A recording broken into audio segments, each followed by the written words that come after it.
You're listening to CX Passport, the show about creating great customer experiences with a dash of travel talk. Each episode, we'll talk with our guest about great CX, travel, and just like the best journeys, explore new directions we never anticipated. I'm your host, Rick Denton. I believe the best meals are served outside and require a passport. Let's get going. What would drive you to leave a highly successful corporate role in investment banking to champion a cause? How could you create a global organization engaging with the highest corridors of business to drive your cause's mission forward? Today's CX Passport guest, Todd Sears, did just that. I am out of superlatives to describe my excitement to get to talk with Todd today. Todd is the CEO and founder of Out Leadership, a certified B Corp and strategic advisory firm dedicated to extending equality and access to opportunity for LGBT people worldwide. Where Todd and Out Leadership differ from other LGBT focus groups is they focus solely on business. They drive change by creating that space to have these impactful conversations with the leaders of global companies. That then drives the ongoing advancement of diversity and inclusion throughout the business world and society in general. And you know this is a travel podcast too. I can't wait to hear about Todd's experiences spending hundreds of days per year on the road and some of the fascinating places he's been. Todd, welcome to CX Passport. Thank you, Rick. It's great to be here. Very excited to chat. Yeah, I'm really looking forward to it, clearly. So let's start right off the bat with customer experience. So from a customer experience perspective, why is it important for companies to have a diverse employee base? Well, I would actually broaden it beyond just employee base. I think my whole framework on diversity and inclusion is actually predicated on a guy named Martin Davidson, who I met almost 20 years ago. And he describes the concept of leveraging difference versus managing diversity. The idea of managing diversity is that it's a problem to be solved, and it's only focused on the 6 areas of visible difference, and it's just stuck in HR and it has no business connectivity. Versus leveraging difference is an opportunity, not a problem. And you're focusing on all elements of difference, not just inherent diversity, but acquired diversity, cultural fluency, your background, your experience, all the things you as a human bring to an organization. Mm-hmm. And it's tied to business outcomes.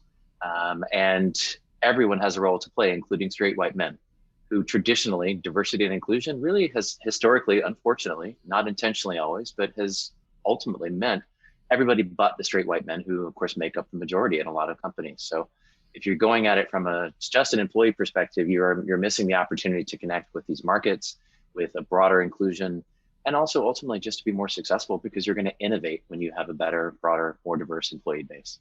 What a fascinating twist on kind of like you've already here, we're 2 minutes in and you've already spun my mind into thinking about it in a completely different way. Because you're right. I like the idea of leveraging rather than it being a problem to solve. And I think that's related. I think that's related to something that I saw as a great headline on the Out Leadership homepage. I love this. It's kind of a play on the classic ROI. The headline said, "Return on Equality." So we're seeing this ongoing growth and investment in diversity and inclusion. Why do you think that is? Well, because companies have to do what's in their bottom line, sustainable best interest going forward. Mm-hmm. When I was an investment banker and a private banker, I focused on ROI from diverse communities. When I was at Merrill Lynch, I started in investment banking out of Duke, where you and I met. Yes. And then I went into investment banking and then private banking. And when I was in private banking, I started the first team on Wall Street, literally 20 years ago this year, to focus on LGBTQ financial planning, couples, nonprofits, et cetera. No one 20 years ago had focused on the gay community as a business. And I took that framework. First of all, I brought in $100 million of assets the first 12 months. And then I brought in almost $2 billion in the first 4 years. And I was able to prove that there was an ROI and what I call return on equality. There was a bottom line impact to investing in diverse communities, specifically LGBTQ leadership. And I was able to get Merrill Lynch, at that time, 92-year-old command and control Irish Catholic organization that had never sponsored a gay organization in its history, to start spending millions of dollars in the gay market, because I tied it to bottom line. I didn't come to them and say, ooh, warm fuzzy, right thing to do, help the gays.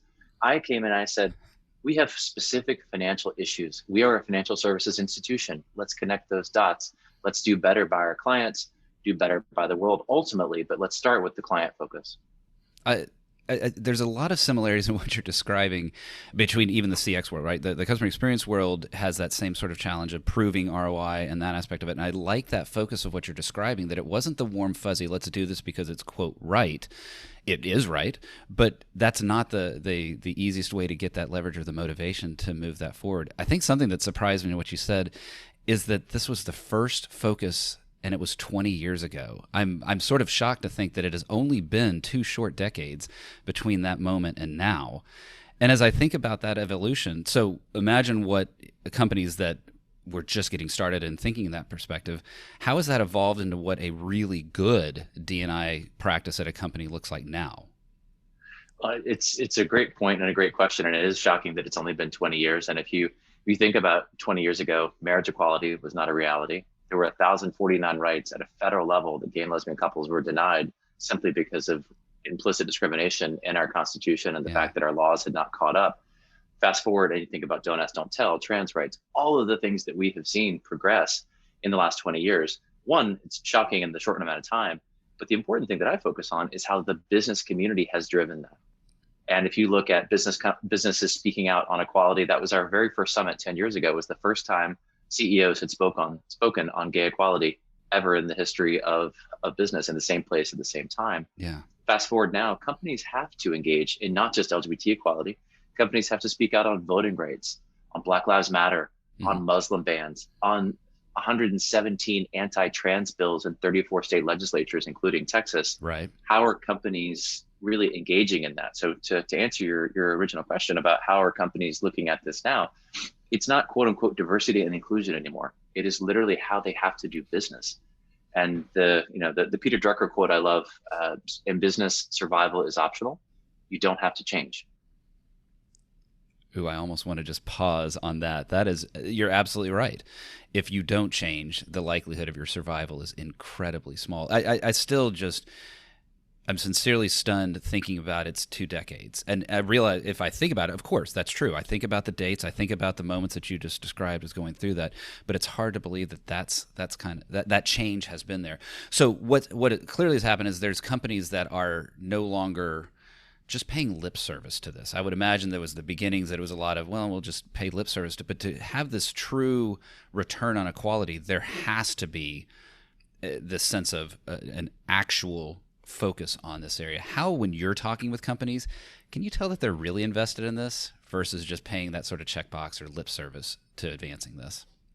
I absolutely can, and it's a great question. I do think 20 years ago, absolutely lip service. And you think about how companies approach this very much from the managing diversity framework that I described before. Mm-hmm.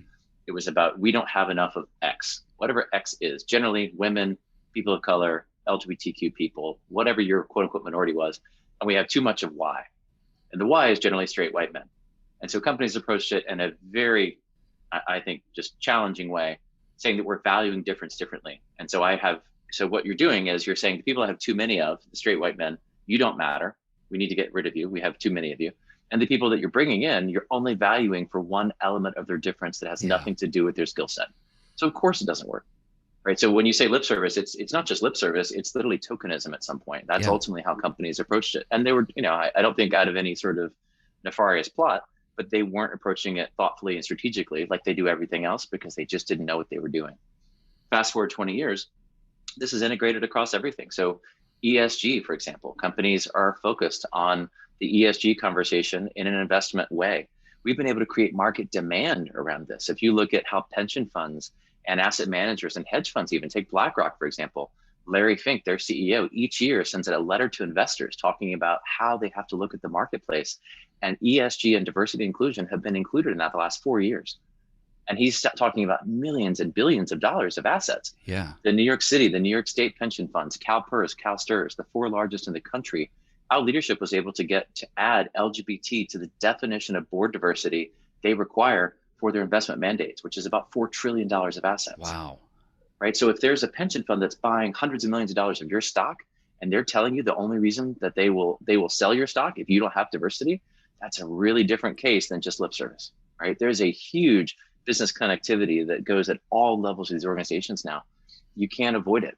There's an area in here of what you're talking about that is the enlightening piece to me, and that is, as a straight white male, I have at times felt excluded by some of what you're describing. It's interesting to be thought of as the way you're describing this as a way to include me in that, to bring me as part of the discussion and allow me to help advance that and be a part of that mission. That part is enlightening to me. And then the second part is how this ties to direct financial results. And I think that is so incredibly motivating and was probably, I would imagine, it was sort of revolutionary when you were getting this started, moving that beyond that warm fuzzy into no, you're actually going to impact your bottom line if you don't advance this forward.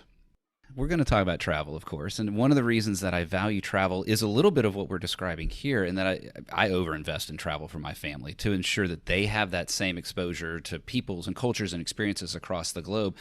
I know you have had a wealth of travel, and I imagine there's some great travel stories in there. Tell me some of your favorites. Yeah, well, Out Leadership has summits in New York, London, Hong Kong, Paris, and Sydney every single year. So in 2019, pre-pandemic, I flew 272,000 miles in 2019. Goodness. Which is roughly 9 times around the world. Yeah, that's a lot. Yeah, I mean, I realized the second week of the pandemic, that was the longest that I had been in the same bed for 2 straight weeks since 2011. Wow. Yeah, it was an interesting realization, and I kind of liked it, truthfully. Yeah. So coming back out of the pandemic, it'll be great to see sort of how travel evolves. Sure. There's so many great stories. I mean, I love the fact that we have gotten to, I launched the first gay summit ever in Asia almost 9 years ago, hosted by HSBC and Barclays CEOs. Yeah. And I can talk a little bit about that, but that even getting to that just from a pure travel perspective, I had to give a speech in New York. I flew to San Francisco, gave a speech there, flew from San Francisco to London to connect, to go to Amsterdam to give a speech for McKinsey, and then on to Hong Kong for our global summit. And I had one of our interns with me for the trip, and he ended up checking a bag.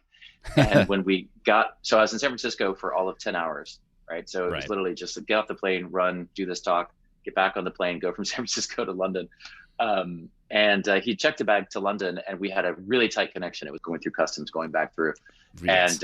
And we missed the flight. And it was literally like out of something from Home Alone, right? Where they're running through the terminal in Chicago. Yeah. We're running through Heathrow in the terminal. We missed the ultimate flight, had to go back, rebook a flight. I landed in Amsterdam 45 minutes before my talk to the entire McKinsey partnership. Got through Schiphol, I think is the airport in Amsterdam, right? Got through that airport, got into a car, arrived 5 minutes before my talk, went in the bathroom, splashed some water on my face, walked in, gave an hour-long talk, promptly passed out, had a martini.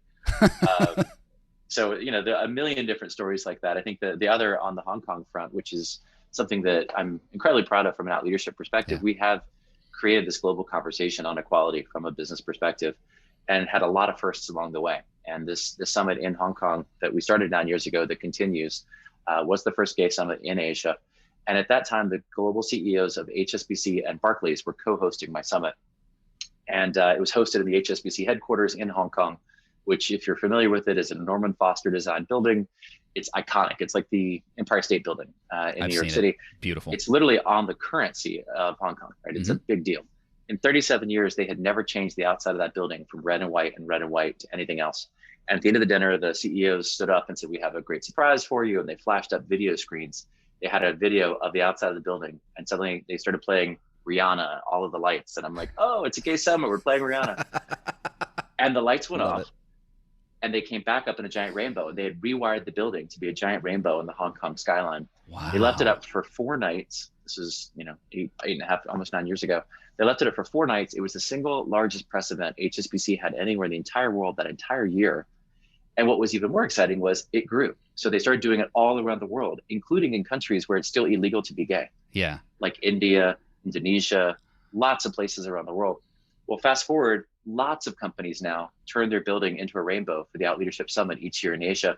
And if anybody has Apple TV and the flyover screensaver that Apple TV has, if you have Apple TV, well, if you ever see the one that's Hong Kong at night, which is on the current rotation, it was filmed during our summit. That's why all the buildings are a giant rainbow. Oh, wow. What a beautiful story. I'm sitting here just sort of taking it in a little bit. That has to be, From everything that you described of trying to be able to even know where you are at any given moment, I bet that's an incredible challenge. But it's got to be so rewarding to see that kind of impact in areas that you may not have expected to see that kind of impact. And I've got to imagine that was incredibly delightful there. What an understatement. Boy, I need to get my thesaurus out. Incredibly delightful. But to have that moment, and I know how important that harbor is and what the lights signify on that harbor, and to have that had to have been incredibly meaningful. It truly was. And there's so many great stories like that. I mean, when a senior leader stands up and does something like that, it has a ripple effect in the organization. 5 years later, the CEO of Taiwan for HSBC walked his employee down the aisle at her wedding to her wife when her family had disowned her. Wow. The CEO of HSBC for Australia, the year after that, hosted our first ever summit in Australia, and his son had just come out to him 6 months before. And it was this huge family watershed moment to be able to host this summit and have his son at the summit with his family, with all of his colleagues and 55 other CEOs and companies around Australia. I mean, the impact of these conversations and these convenings is really exciting and has such a great knock-on ripple effect.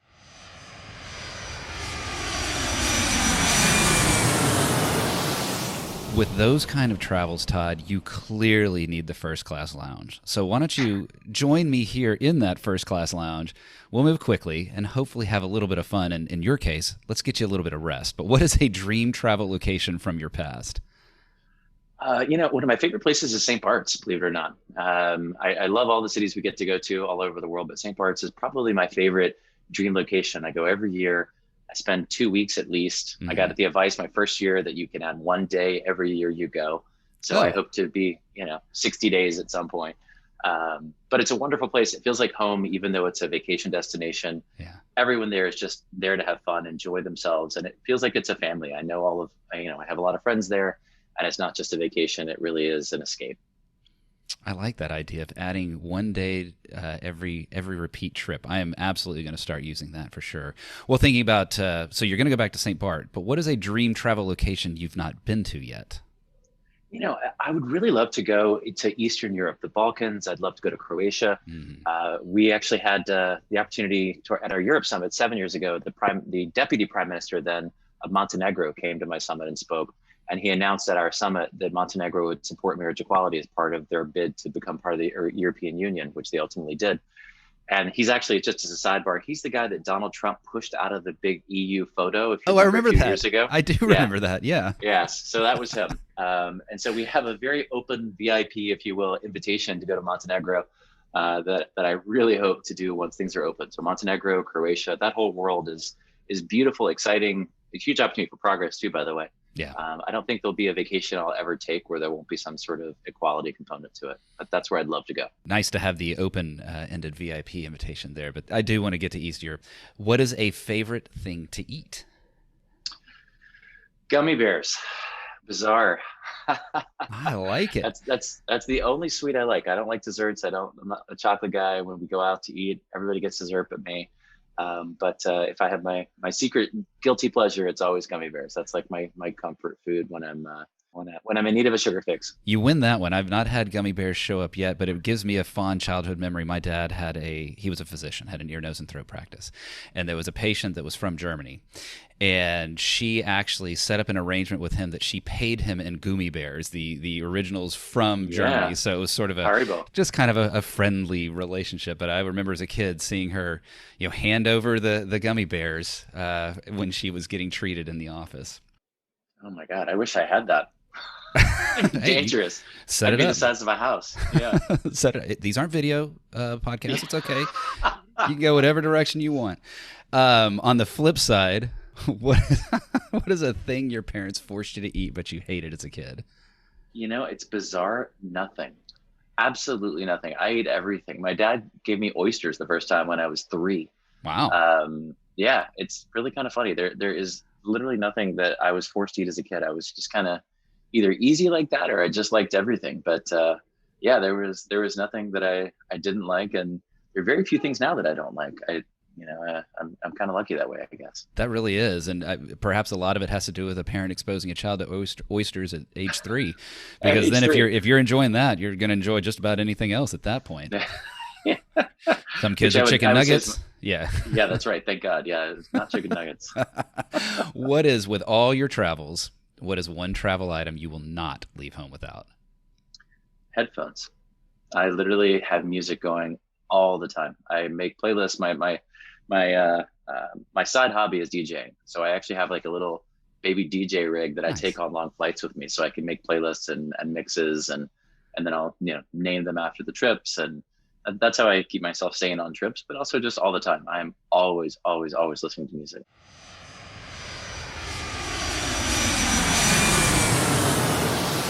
Todd, I'm thinking about customer experience again. And thinking back to that return on equality and all the ROI discussion, some of what we talked about are companies influencing other companies through decisions, right? With saying they'll sell shares. But at the customer layer, are you seeing sort of customers choosing to vote with their wallets towards companies that are truly inclusive? Absolutely, hands down. You look at any market research in the last 10 years, actually. I'll use LGBTQ as a great example. Almost 85% of consumers will switch brands from a company that is LGBT exclusive or discriminates against LGBTQ people. That's actually more than LGBT people themselves.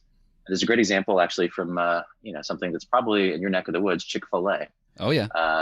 Right? Chick-fil-A, very popular in the South. I grew up in North Carolina, as you know, and Chick-fil-A CEO about 6 years ago made some very anti-LGBT comments about marriage equality and gay couples not being real family. And the brand favorability index of Chick-fil-A dropped 62% in 2 weeks. There are not enough gay people out there in the world to make that happen. That had to do with allies. That had to do with people choosing to buy with inclusion in mind. And that is just, exponentially the same, especially Gen Y and Gen Z. And it's not just the products and services, it's the companies themselves. They literally want to know before they go and work with a company, is the company inclusive? How is the company showing up on the world? How are they making the world a better place? Gen Y and Gen Z expect to be able to make a difference in the world simply through showing up at work. So it's not just the consumer buying behavior, it's the talent as well. And companies have got to get it right. That is something I see in my own children, being parts of that generation or even the generation after that. That is something that is of vital interest to them. The story that you mentioned is definitely one that garnered significant press, but I think it's also happening on smaller scale as well. And that I've talked with a lot of guests about employee experience. And we've talked generally about employee experience, but I think what you're describing there is a very key element of employee experience that you're absolutely right, that more and more candidates are coming in and even being willing to, in that sensitive time during an interview, being willing to ask those bold questions and evaluate whether they are going to go forward with the company or not if it doesn't match what they are expecting from that sense of inclusion and that sense of overall employee experience. I think this feels like one of those moments in time where doing what's right for business actually matches what's right for society. And I think back that there are times that did not necessarily fit, that there were times that it made a heck of a lot more sense to pollute the environment or destroy social, society in general, and that would then benefit the business. But right now, everything you're describing, those two worlds weave together. So tell me why a company, when they see this, why wouldn't they want to improve their inclusion? Well, first of all, you're exactly right. And I want to make a quick comment about something you were just saying at the end of the last comment about employee experience. Oh, yeah. The term that I end up using now is belonging, not diversity and inclusion, but belonging, right? Yeah. Because you mentioned earlier that, you felt excluded at times in your career as a straight white male. The idea of belonging is really central to how companies should be thinking about this.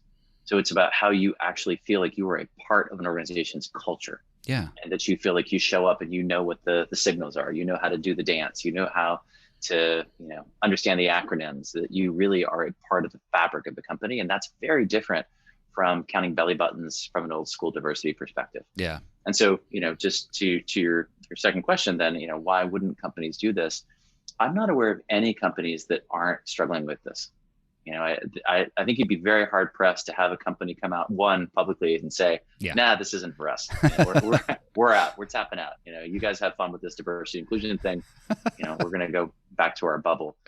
There are people in the political realm who are doing that very vociferously, and they are using vulnerable minorities to make the case and to create fear of inclusion. And if you think about the Trump administration and the challenges that we had on a myriad of topics, but inclusion in particular, and the Trump administration did away with diversity and inclusion training, said that it was illegal, said that it was discriminatory on its face, all the way through to all the bans and everything else. So I don't actually see any companies moving away from this. Where I see the opportunity, though, is companies are struggling to figure out how to get it right. Yeah. And so, I was just in Knoxville, Tennessee this last week working with a home building company. And it was so exciting to see this old school mainline organization that is construction, who is run by 100% straight white men with a 10-year age bracket among them. Yeah. Looking around the table and saying, we got to change. We need to do better, and not knowing how they're going to do it, but knew from an opportunity perspective that they really needed to evolve. And that's exciting. That gets me jazzed up. And that is where I think the future of this all is. Back to my Peter Drucker quote about survival and change. That is where companies, I think, are struggling. And that's why it's exciting to do the work that we do to help them get it right. The phrase that is absolutely going to cement with me after this is that idea of belonging. Inclusion, but really belonging. And I really like that. And I think that actually kind of takes me, sadly, I think we're coming close to the end of time here, but it does get me thinking about how I'd like to close this out. And when you think of belonging, you've talked about straight white males, but anybody who's not officially part of whatever category it is that we're trying to advance from a movement perspective, regardless of what that is, it often advances with allies, people who aren't a part of that community, but really support the needs and aspirations. I think some of it goes into belonging, but in general, how do you go about creating allies for the mission of out leadership? Well, it's a really important concept, and it's something we've done a lot of work on. We actually published the first ever global ally research this last year called Ally Up. Folks can download from our website, outleadership.com. But from a broader concept, allies, I think, are the number one reason that people feel included. It's the number one reason gay people come out. It's the number one people feel like they belong to an organization. But I would encourage us to start to think about it a little bit differently. The old school traditional definition of ally imbues a power dynamic. Someone has power and they're giving power to someone else. Yeah. Right? I have all the power as a straight white male, for example, or I have all the power as the president of an organization. And I'm going to pat you on the head and give you some of my power, and I'm going to be your ally and kind of help you along, less than person. Versus what I like to call an accomplice. Someone who literally says, you know what, I am side by side you in this fight. Let's talk about how we can work together to advance inclusion, this company, you name it, so that there takes away that sort of power dynamic. And the idea of allyship then has a very different meaning. And then the final thing I say is that allies have to come out. You have to tell people that you are an ally, whether it's to LGBTQ people, to people of color, to the Black community, the Hispanic community. And that's for everyone. That's a you. That's not straight white men. That's every single person has to find a way to communicate that they are allies. Because if I just use LGBTQ people, for example, we are always searching for psychological safety. In every room we walk into, we look around and say, is this safe? Can I be out here? Are these people anti-gay? Until you tell us you're an ally, we unfortunately, because of the idea that discrimination is everywhere and the assumption of negative intent, we will assume that you're not an ally. And that's unfortunate. That's wrong. It's unfair, but it's how human brains work. Yeah. So allies do really have to come out. And I encourage those allies to then become accomplices. Todd, I almost want to just pause, but then it'd be dead air. But I'm just sitting here just kind of stunned. I've never done this in a podcast before, but you'll notice that I've interrupted the episode. I'm about to say a word, tolerant, which I would imagine a wide swath of us think is a positive word. After the episode, Todd, in the kind way that is the essence of who he is, pointed out that tolerant isn't well received when trying to create a sense of belonging. We tolerate cough medicine. We tolerate Brussels sprouts. We tolerate the things we don't like. We shouldn't speak of tolerating another human. What I really valued about this post-episode interaction with Todd is that it pointed out two key things. We can, and I did, with the best intentions and with a pure innocence, say or do things that can hurt others. And it takes the bravery of those who know a better way to offer kind correction and instruction on the better way. I'm thankful for Todd for having that bravery to talk with me after the episode. So instead of editing out tolerant from the recording, I leave it and share the story of Todd's gentle teaching moment for me in the hopes that it will be insightful to someone else who is listening. Now, back to the episode. you've really changed the way I think about this. I came into this conversation with one way of thinking, and I felt that, hey, I'm particularly tolerant and I'm, supportive and those kind of things. But even just the thought of the conversation where we've talked about that it's that sense of belonging and what that actually means. And then this, to end the conversation with talking about allies. And you're right, I never thought of it that way, but an ally, there is that implied power differential there, and instead the accomplices, and going down that path. And I actually will try to work on my own external language to try to support those. So what a great conversation, Todd. I can't tell you how much I appreciate you being willing to spend time when you're not on a plane to talk with me about this. I have already mentioned how much I've learned. I've certainly been fascinated with some of the travel stories, and what a beautiful story of the change of how the HSBC building was lit there in Hong Kong.